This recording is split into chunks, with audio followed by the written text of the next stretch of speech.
Welcome to Friday Feminary, our next book study. We are launching today. Dun, dun, dun, dun, dun. The Mystics Would Like a Word. And I am Annie Ponder, and here is my co-host. Hello. Oh, there we go. Okay. This is Kim. Hi. And today we are joined by the world-renowned author and mystic herself, Shannon Evans O'Brien, who has given this beautiful, exquisite tome. So we're so happy to have you here as we launch this book study and just get to know the author a little bit. So thank you for being here, Shannon. Oh my gosh, I'm honored that you chose my book. Did you know you were our first? Well, you were our second book, but kind of as we were thinking about this whole theme of Friday Feminary, we were like, we really want a kind of alternating between like a really dense academic book and a more personal narrative that helps us to kind of identify with the person who's experiencing this spirituality. And so this was a lovely choice. So you're kind of our first choice in terms of somebody that we can relate to. Yeah, very cool. Was your last one She Who Is? Is that what you did? Yeah, which is like it's like the Bible of feminist theology, right? Yes, right. It's so good. Yeah, but yeah, very different than mine. Yeah, it's like bring your entire prefrontal cortex to class every time because she goes so deep and so like fast. It feels like she's just giving all sorts of theological material, and it kind of feels like drinking from a fire hose. So brilliant. What a beautiful work, but really fun to be able to kind of slow the pace a little bit and go take this dive with you into these fantastic mystics. Yeah, good. I hope it's a little fun. Yeah. Well, Kim, do you want to start us off with your first reflection? But have you read this? I should ask. Have you read this, Kim? Well, we are going to do this chapter by chapter. So that's kind of how we did She Who Is. So I did start out with the introduction in the first chapter. And I'm thrilled that you started with Teresa of Avila. She is, she's one of the people that I kind of found as a kindred spirit when I didn't have a whole lot of people in like real life people. That I felt like kind of I could talk to about spiritual things in a way that they could understand me. So she was one of these people that I would like have her book in my hammock and just feel like this is my sister, you know? So it's just beautiful that you started with her. And I would also love to kind of hear just from you, Shannon, as you were developing this idea. Now you've written a book more recently than this one, correct? No, well, just some children's books. This is my most recent. I'm starting another one, but this is my most recent. Okay. So I would love to just hear like at the kind of the journey that got you to beginning to think about these mystics. I know you kind of touch on it a little bit in the introduction, but I'd love to hear it in your own words. Yeah. How did you get to this place? I think because I'm Catholic, I had been exposed a lot to female saints, and I feel like 80% of the time it was like almost painfully one-dimensional and like pious and like sweet and just harmless, you know? And I'm like, if a woman is in a history book at all, she was not harmless. I think I'll tell you that, you know?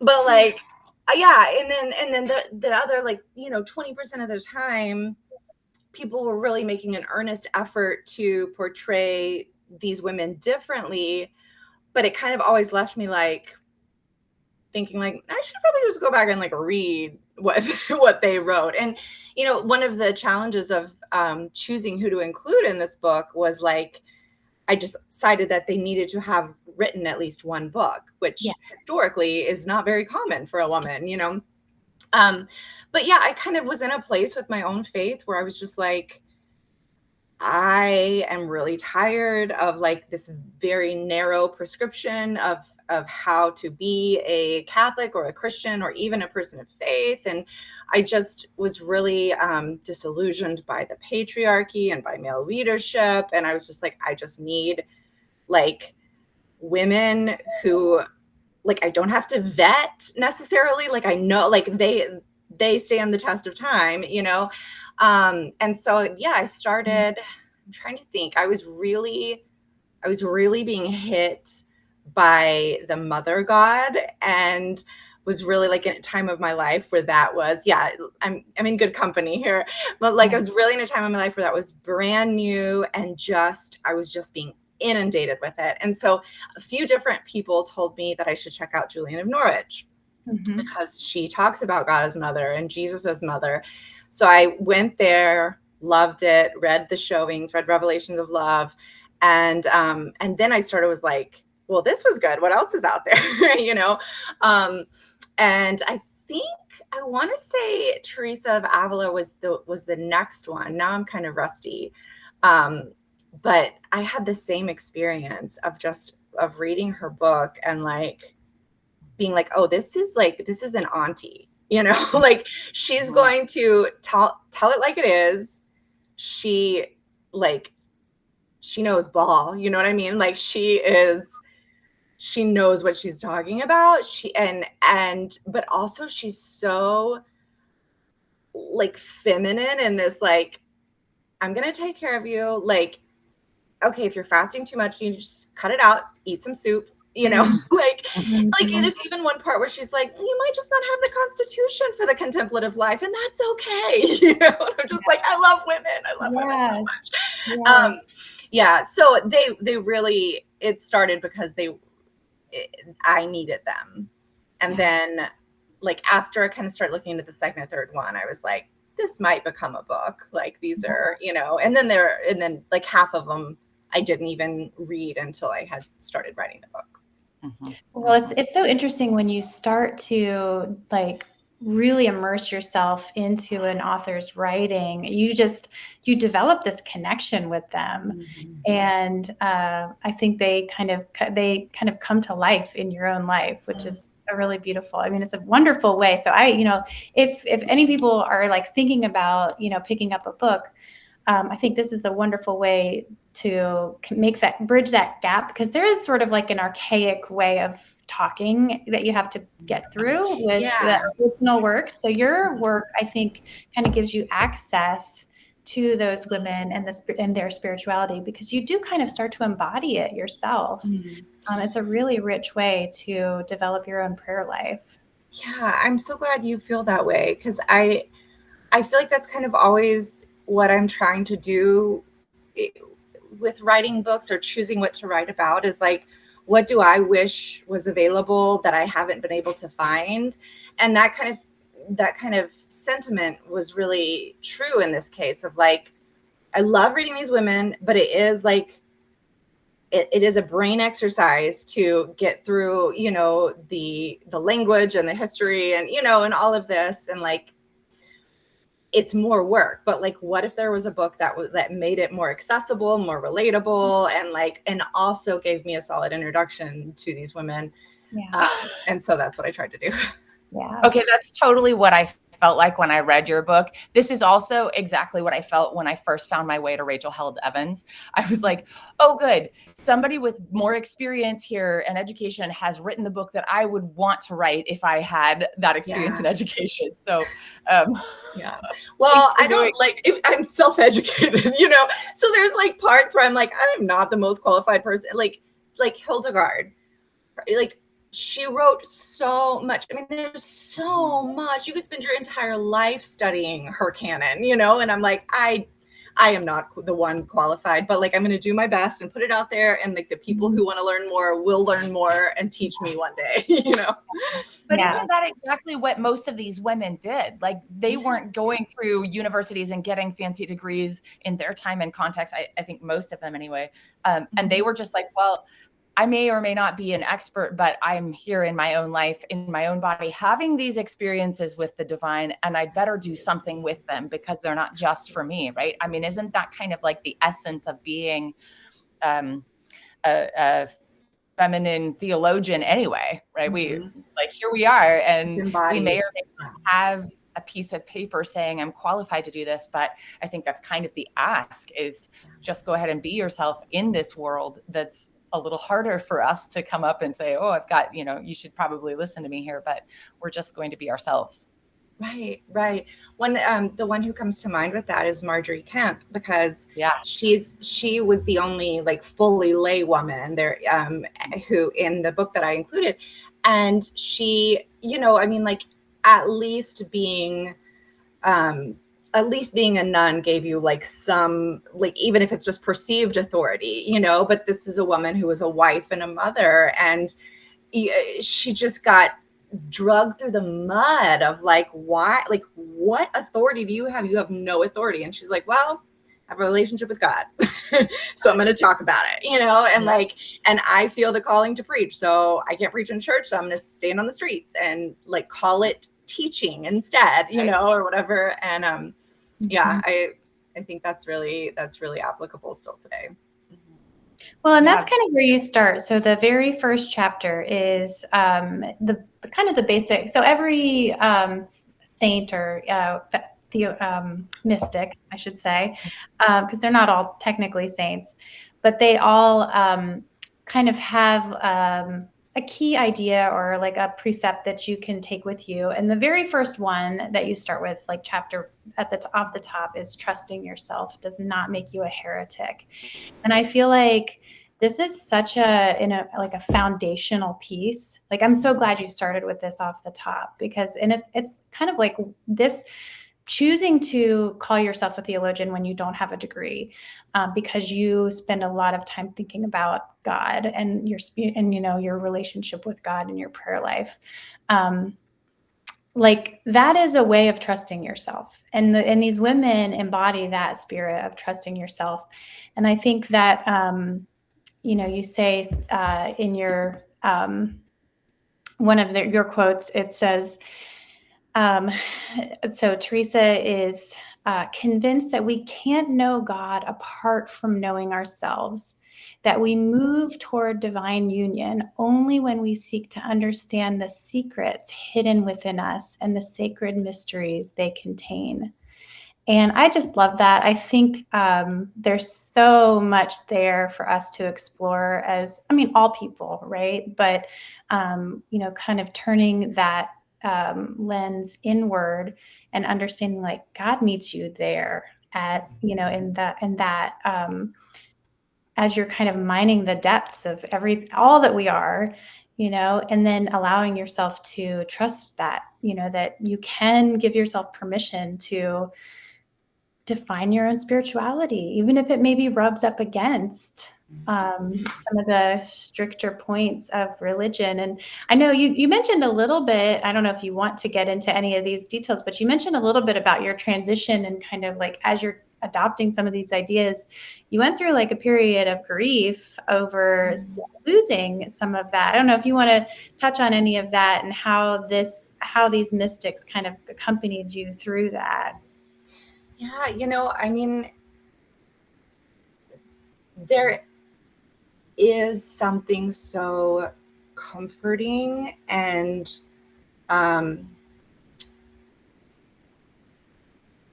secure about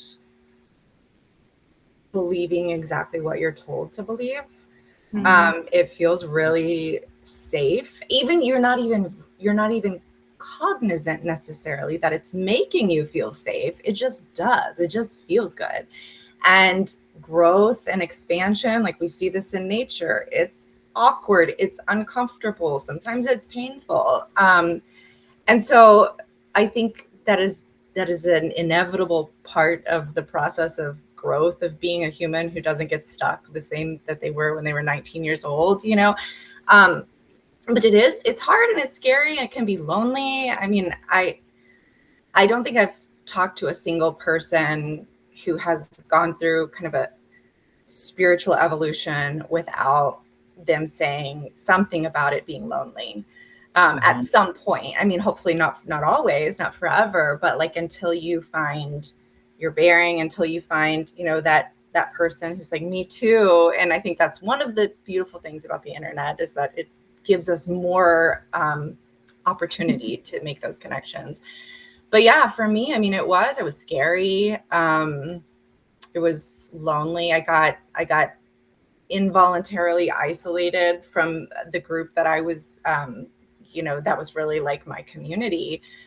And that's obviously like in the first chapter of the book, but yeah, I mean, there was a lot of pain and a lot of grief. And I think that was eventually part of what led me to like needing, like, it felt like most of the women in the book are like my age or younger, but it felt like, I guess, because the communion of saints or whatever, it feels like big sisters, aunties, mothers, and as an aside, what I realized the common denominator was for most of these women is that it was around the age 40 where they really came into themselves. And I'm like, wow, some things never change. This pattern too. Yes. Yeah. Like they had developed the ability to scrutinize and wonder, like, have I just believed everything I've been told? And is it really working for me? It's so interesting you mentioned that, because in my late 20s, I remember I was cleaning out my basement and I found journals where I used to write daily, like my prayers to God, right? And I was like, oh my goodness, as I'm cleaning, let me read these. And it was what you described. It was like, wait, a decade and a half ago, my prayers were all like, dear God, here's where I'm stuck. And I realized I was still stuck in the exact same place. And I remember being very frustrated by that. Like, I haven't grown. I haven't gotten past this. Why am I don't think I had that language then, but like, why am I still stuck in this spot? And that was before I had the first willingness to really question, is what I've been told true in all cases? Is it always true for me? And is it really working for me? And do I have the ability to ask, like, what else might be true, or how might I expand?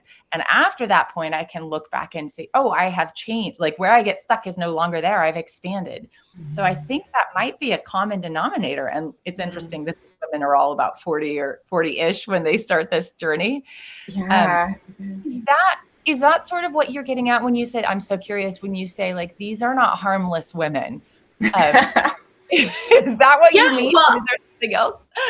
Yeah. I mean, I'm trying to think. I don't want to make statements that aren't true.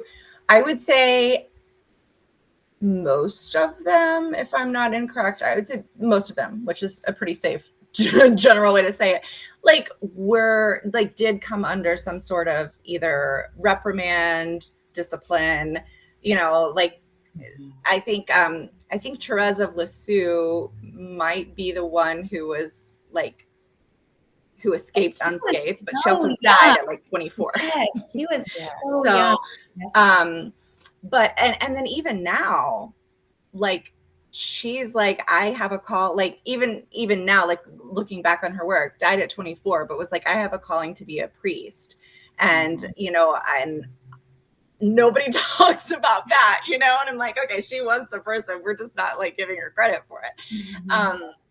But yeah, so I think I lost it. What was the original question? Why are these not harmless women? Would you call these dangerous women? What? Yeah. I mean, there were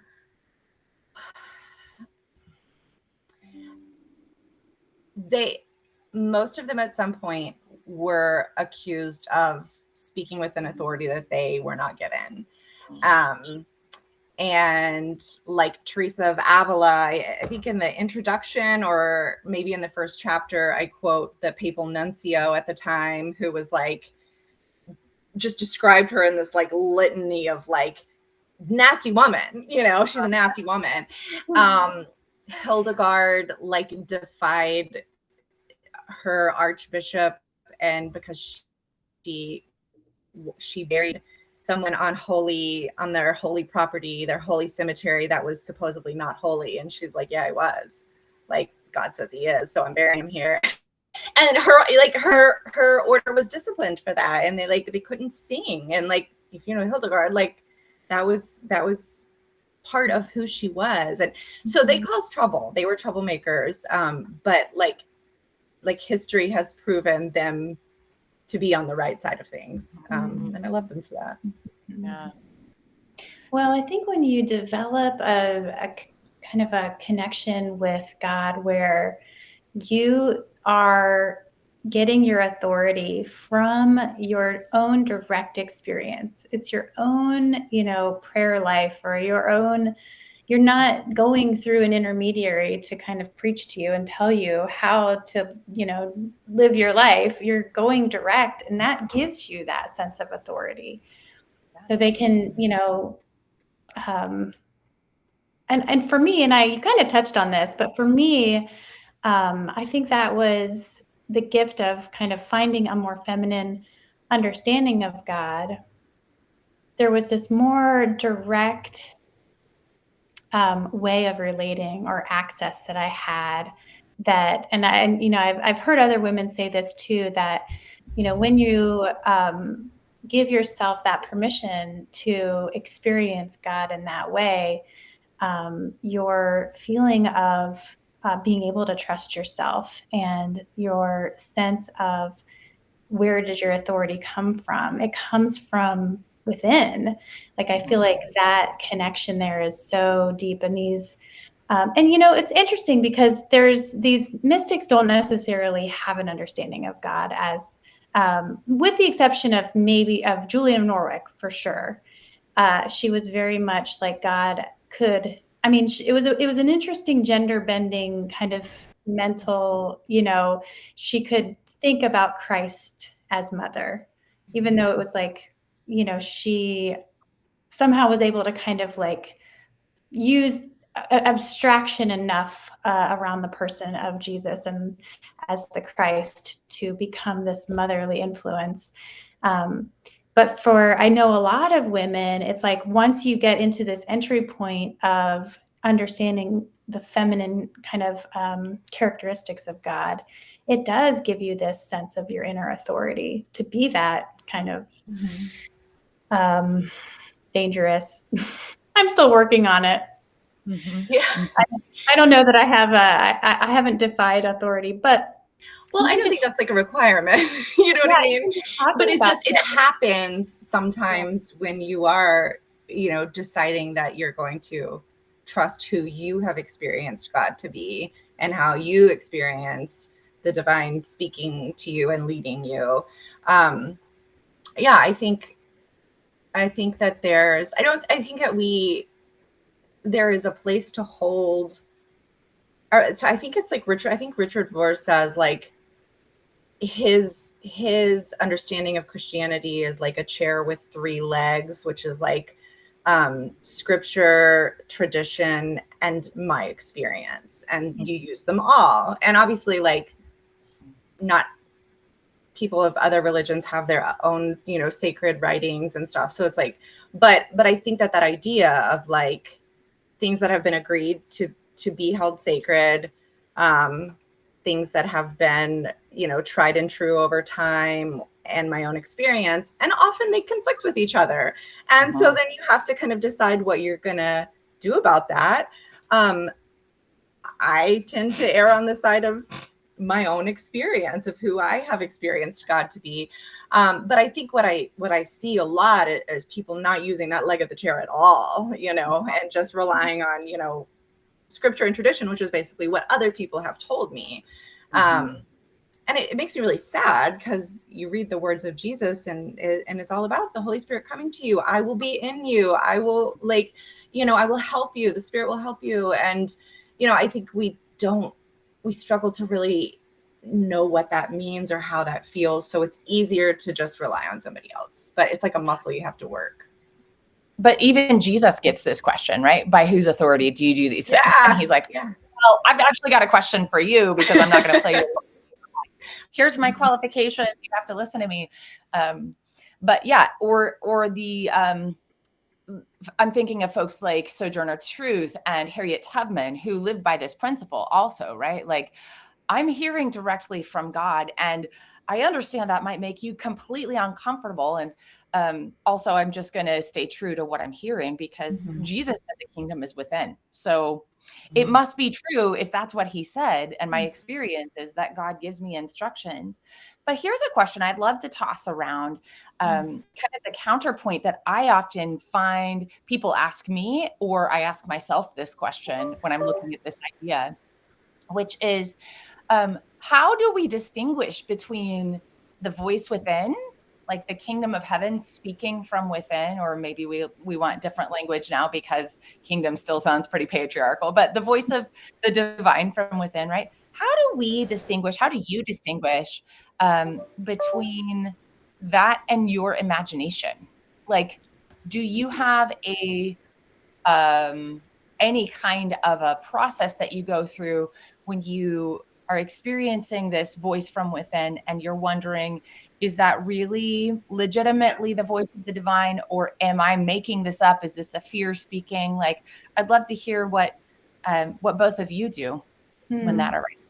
Sorry for the camera stuff. My computer was like wonking out on me. Yeah, I definitely experienced this too, of like, and the thing is, I think we get so scared of like making the wrong decision. And like the whole point is to just be in a relationship. And like most things aren't that deep. Like most things you can be like, you know what, I got it wrong. I don't know, but I learned something from it, you know? And, you know, and then also like, I think the things that are that deep are very slow and very gradual. And it is rarely something that you have to decide overnight, or that you need to make a big decision about, like, actually, I don't believe this anymore, I believe this now. Like it's lifelong. It's a process. Like there is no, there's no rush. I think that's the biggest thing of like just, if you give it time, if you create space and you're earnestly open and wanting to learn, wanting to gauge different perspectives and, you know, educate yourself or try this experiment, like you will find your way over time. And, you know, the little mistakes along the way are just opportunities to learn and change. And, you know, I don't know. We put so much pressure on it. Yes. That's so well said. Yeah. It's like, if you don't know for sure if this is the voice of God, then screwed at some point. And you're like, well, I don't like, that's a lot of pressure. And like, I think too, you know, there are so many ways that human beings have engaged with the divine, and like specific instructions are rarely one of those ways. You know, I mean, most of humanity, especially throughout time and, you know, geography, is like you are engaging with God in a way that is not necessarily like, what do I do about this decision in this moment? It's more of a presence. It's more of a accompaniment, you know, kind of like a way of being. And so I try to move in that space a lot. I think it can be really anxiety inducing to just be like waiting on an answer from God. And I know, like, when I was younger, I would just sort of like be like, well, that's a sign. Like, well, who said, you know? So yeah. I'm glad you mentioned that, because I think that, you know, the phrase, the tyranny of the urgent, keeps surfacing in my experience recently. And I know it's one of the pillars that upholds, you know, white supremacy and capitalism and these oppressive forces that, you know, make the world seem a certain way. And people often ask me, because, you know, I ask questions that do challenge tradition, particularly. And the question I get is like, how do you know if you're standing on a slippery slope? Like, you might just fall off a cliff very soon, right? And I love this approach. Well, the movement of the spirit is slow and soft, and there isn't an urgency. Like, I don't have to sign a paper today saying I have now changed my belief system about this or that. And God allows and assists in making U-turns if I'm heading down a pathway that's not life-giving. And so, like, there's time. We can take a breath. Doing the work of discernment is a slow process, informed by the different legs of the stool and whatever else, you know, a person may have in their spiritual toolbox. That's weird to say. What do you think?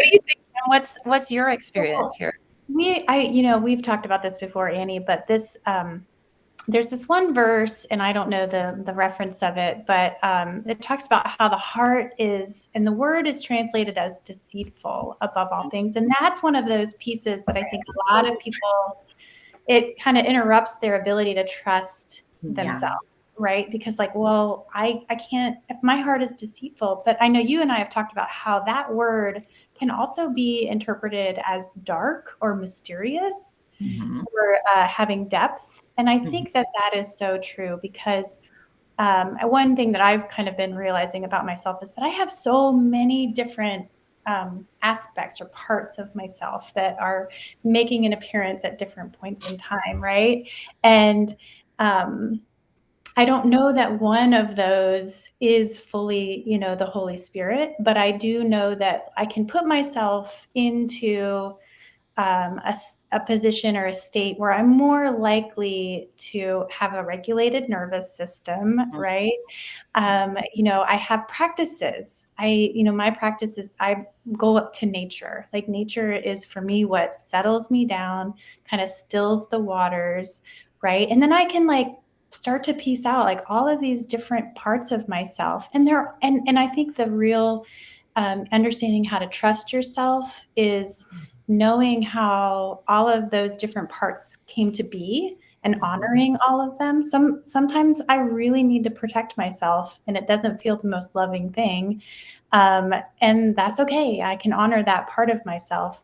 But like this idea that, and, the quote that I mentioned earlier about how, Teresa of Avila says, like, getting to know all of those different like complexities, it's a mystery, and God is with us and helps us to begin to honor and revere and trust all of those different manifestations of who we are and who, like I did have to make a really big decision. I'm crying about it right now, but I was deciding whether or not to take this job. And, all of these different parts of myself were coming to the surface and wanting attention. And, I love the imagery. Actually, this is something that we talked about at the retreat we planned. Annie and I met at a retreat several years ago. And we talked about how having all these different parts of you come together. And then you have sort of like the nurturing mother parent figure who kind of gets to decide. Like, she's like, okay, guys, like everybody gets a voice. And for me, that, that imagery of like being able to honor different aspects. And you know what? Sometimes that little insecure child needs to be able to make a decision. Okay, you get your way today. You can have it. Yeah. Totally. And don't you think like the foundation of all of this good work has to rest in the conviction of our original goodness or original blessing, right? Like if we can start there, knowing that when God breathed life into humanity, God said it's so good. And that's where we begin. And then we really can trust all of these different parts of ourselves and begin to have relationship and not give too much weight to one or another, but like the inner congregation gets to have a discussion. And now I realize it sounds like we have multiple personalities, but that's not really what's going on. No, I was thinking of like parts work, in therapy, which I've done too. So like, I think other people, what is it called? There's a word. IFS, internal families. I actually like to practice parts work doing theology, like looking at scripture and like, oh, what part is speaking right now? Is this prophet writing from fear, or are they writing from wisdom? Is this poet writing out of anguish, or, is this a part that needed to be heard that wasn't and was suppressed? It's really useful to know, like, nobody's speaking definitively as a monolith with their whole selves all together, like perfectly integrated. That doesn't exist in humanity. And so what part is coming forward? That's a really interesting question when reading scripture, or also in examining what's coming out of my own heart. Who's speaking? Are you all right? Do you need some regulation? How are you doing? And like you said, Kim, viewing these all as like a loving mother, understanding that everybody's coming with a specific need or question or hurt or something, and then holding it more gently than like, believing everything I think is gospel truth. Right. Because there's a million things that go through your head every day. You know, Right. You have to be able to say like, okay, not every one of these is good to follow. Right. Don't believe everything you think. It's a dangerous practice. Very dangerous. Yes. Right. Very dangerous. Yeah. Well, I know we're getting close to, we usually wrap up between 30 and 45 minutes. And I first wanted to say hi to everybody who's joined us here in the chat. I recognize so many names and beloved classmates and fellow theologians and people I'm enjoying walking with. So thanks for being here. And just wanted to hear in the chat if anybody wants to put in who is a favorite mystic that you have, because in this book we get to tour and come close to 6 of the very greatest of all times, but certainly you'll probably know some more. So if you want to just share, I'd love for the chat to go ahead and share who has been a support to you in your journey along with your own inner mystic that we all have, right? I'm curious too, Shannon, was there one in the, like, as you were researching this and writing these different chapters, was there one that kind of surprised you or that you were not, or you hadn't heard about before, but really kind of resonated with you? Yes. I love that Sarah said the OG single cat lady, Julian of Norwich. Yeah, definitely. Yeah, actually, I didn't know anything about Marjorie Kemp when I started writing this. I sort of vaguely remembered hearing her name, but yeah, she was one that ended up really surprising me with how much I could relate to her, because she was a mom and really wrestled with, and she was a wife, and at the in the book that you can read, she had a lot of trauma around marriage and family life, and really felt called to be out in the world, to go on pilgrimage, to honor her spiritual life, to preach and teach, and seeing the way that we don't have the same callings, but like to have like a saint figure. She's not a technical saint, that's why I did that. But to have like a saint figure be a mother who's struggling with like familial obligations and her own personal flourishing, like that was so relatable, and I was so surprised. And she's actually the first memoirist in the English language, and so her yeah, it's like she's wild. She was a contemporary of Julian of Norwich, and she actually sought her out and went to meet her once. Wow. So, wow. But yeah, and it's, so she kind of tells most of her life story, and it's most of her life that she covers. So yeah, well, that's cool. So we have one more chapter on Teresa of Avila before we get on to Marjorie Kemp, but she's the next one in the book. And thank you so much. I know you're just joining us for our first session, but we're planning on just digging into this because it just brings up so many, things that I think are relatable to so many people in general, and women especially, as we're kind of exploring spirituality together. So thank you for, spending probably a good chunk of your time in life for several years on exploring these for us. Oh, thank you. Yeah. Thank you so much, Shannon. I have to tell you, same. Marjorie was one I had heard her name once or twice before I picked up your book. And after I read that chapter, I loved her so much. And there were so many things I could relate to from what you shared from her life. I actually named the tree outside my little office here, Marjorie Kemp. So Marjorie says, obsessed with that. I love that. Yeah, no, she's amazing. I like her so much. Yeah. Well, we hope that everybody here has your own copy. If not, grab The Mystics Would Like a Word. We're going to dive in. And for next Friday Feminary, we'll be prepared to discuss the introduction and chapter 1.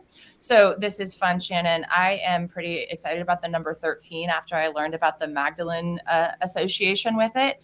So there's 12 chapters plus the intro. But we're going to put the intro with chapter 1 so that today our intro to the intro will make this a 13-part series. Just saying. Love. I've never thought of that. That. Oh yeah. She was the 13th disciple. So yeah. Cool. Disciple number 13. I like it. make everything into 13s now. Yeah. That's right. Yeah, there's a reason it's been like so taboo to have the number 13. There's a lot of divine feminine power right there. So yeah, well, thank you for having me. You're welcome. I enjoyed the conversation. I hope you like the book. Thank you. Thank you. All right. It was lovely meeting you. Take care. Bye, guys. Bye.